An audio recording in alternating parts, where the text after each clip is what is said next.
నమస్తే మీ TV news కి స్వాగతం.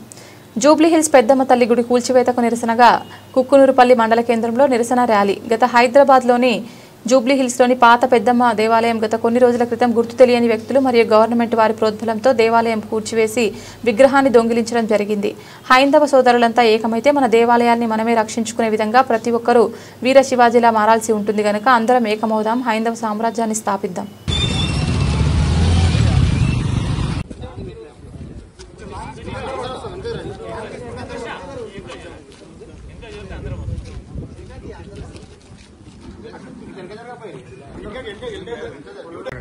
జై శ్రీరామ్.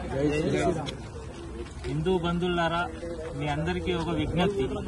ఈ రోజు జరుగుతున్నటువంటి మన తెలంగాణలో దుర్ఘటనలు, ఈ దేవాలయాలపైన జరుగుతున్నటువంటి అరాచకాలు ఇది అరికట్టాలంటే మనం అందరం ఏకదాటిగా ఉండాలి. ఎందుకంటే గత ప్రభుత్వం వచ్చేసి ఏదో చేస్తుంది పెడుతుంది అని చెప్తున్నారని ఈ ప్రభుత్వమే అప్పుడు మాట్లాడింది పిచ్చోడి చేతిలో రాయని. ఈ రోజు ఎవరి చేతిలో రాయి ఉందో ఎవరికి అర్థం కావట్లేదు. ఇదివరకు ముందు ముత్యాలమ్మ గుడి జరిగినప్పుడు కూడా ఎవడో పిచ్చోడు వచ్చి ఇరగొట్టాడని చెప్పేసి అన్నారు, దాన్ని కప్పిపుచ్చారు. ఈ రోజు మరి గవర్నమెంట్ పిచ్చిదా, రేవంత్ రెడ్డి పిచ్చోడా, లేకపోతే అక్కడ ఉన్న ఎంఆర్ఓ పిచ్చోడా, లేదంటే కలెక్టర్ పిచ్చోడా, అది మీరే చెప్పాలి ప్రభుత్వం. ఎందుకంటే ఇటువంటి సంఘటనలు ఒకసారి 2 సార్లు 3 సార్లు జరిగింది.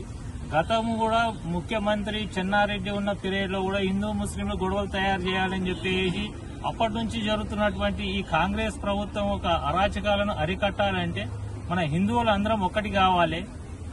ఈ దేవాలయాలపైన ఇక ముందు ఏదైనా దాడి జరిగింది అని చెప్తున్నానంటే అసెంబ్లీని సెక్రటేరియట్ ని ముట్టడించేసి సరైన గుణపాఠం చెప్తాం. ఏ గవర్నమెంట్ వచ్చినా సరే హిందూ దేవాలయాల జోలికి వచ్చిందా అంటే సహించేది లేదని చెప్పేసి ఈ సందర్భంగా తెలియజేస్తున్నాం. జై శ్రీరామ్.